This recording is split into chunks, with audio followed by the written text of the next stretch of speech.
அதிமுக கூட்டணியில் 4 தொகுதியில் போட்டியிடும் தேமுதிக 13ஆம் தேதி நேர்காணல் நடத்துகிறது. நேர்காணல் தொடர்பான விவரங்களை செய்தியாளர் வேல்முருகனிடம் கேட்கலாம். வேல்முருகன், நேற்று 4 தொகுதி தேமுதிகவுக்கு அதிமுக கூட்டணியில் ஒதுக்கப்படும், அதற்கான ஒப்பந்தம் அப்படின்றது கையெழுத்தாயிடுச்சு. நேர்காணல் 13ஆம் தேதி நடைபெற இருக்கு. எந்தெந்த தொகுதிகள் அப்படின்றது இறுதியா இருக்கா? ஏற்கனவே எத்தனை பேர் ஆர்வமா வந்து தேமுதிக சார்பில் போட்டியிடுவதற்காக விருப்ப மனு கொடுத்திருக்காங்க? அதுக்கான எண்ணிக்கையை கட்சி வெளியிட்டிருக்கா?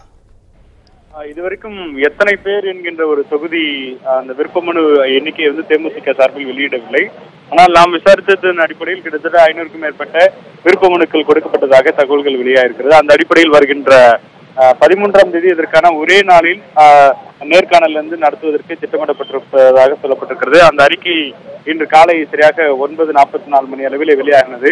அதில் என்ன சொல்லியிருக்காங்க அப்படின்னா, இந்த மாதிரி வர 13ஆம் தேதி காலை 10 மணி அளவில் விஜயகாந்த் அவருடைய தலைமையில் இந்த நேர்காணலானது நடைபெற இருக்கிறது. ஒரே நாளில் அனைவரும் இதில் பங்கேற்க வேண்டும் என்று அறிவிக்கப்பட்டிருக்கிறது. ஏற்கனவே அதிமுக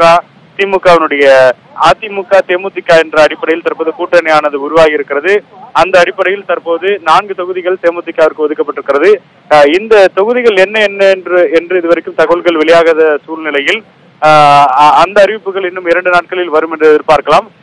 அதற்கு முன்னதாகவே தேமுதிகவினுடைய சார்பில் இருந்து யாரெல்லாம் விருப்ப மனு கொடுத்தார்களோ அவர்கள் நேரில் அழைத்து நேர்காணல் நடத்துவதற்கு தேமுதிக இன்று அறிக்கை வெளியிட்டிருக்கிறது. தேவபிரியன். வேல்முருகன், சட்டமன்றத்துக்கு 21 தொகுதி இடைத்தேர்தலுக்கு நாங்கள் ஆதரவு தெரிவிக்கிறோம் அப்படின்னு சொல்லியிருக்காங்க. ஆனால் ஏற்கனவே அந்த இடைத்தேர்தலையும் எங்களுக்கான பங்கீடு வேணும் அப்படின்றதான் தேமுதிகவுடைய ஸ்டாண்டா இருந்தது. ஏன் இறுதி நேரத்தில் அதற்கான முடிவு கையெழுத்தாகல? 21 தொகுதிகளிலையும் நாங்கள் ஆதரவு அப்படின்றதோட தேமுதிக முடிச்சுக்கிச்சு. என்ன காரணம் அதுக்கு? தேமுதிகவை பொறுத்தளவிற்கு தங்களுடைய பழைய வாக்கு சதவீதத்தை கையில் வைத்துக் கொண்டே பேச்சுவார்த்தை நடத்தினார்கள்.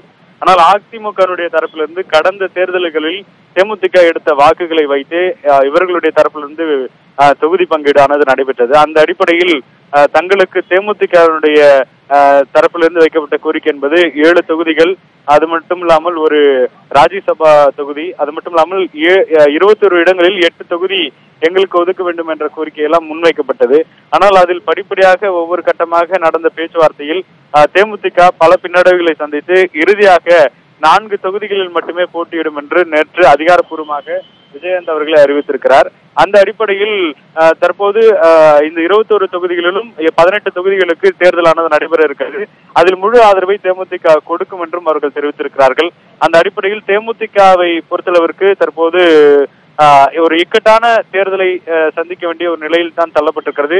எனவே இந்த 4 தொகுதிகளில் வெற்றி பெற வேண்டிய ஒரு கட்டாயத்தில் இருக்கிறது. ஏனென்றால் அது வருங்காலத்தில் தேமுதிகவிற்கான ஒரு வாக்கு சதவீதத்தை அதிகரிப்பதற்கும் இது போன்ற மற்ற தேர்தல்களை வேறு மாதிரியாக சந்திப்பதற்கும் கூடுதலான தொகுதிகளை பெறுவதற்கும் அது வாய்ப்பாக இருக்கும் என்ற அடிப்படையில் தற்போது அந்த 4 தொகுதிகளில் வெற்றி பெறுவதற்கான அந்த முன்னேற்பாடுகளை தற்போது எடுத்து வருகிறார்கள்.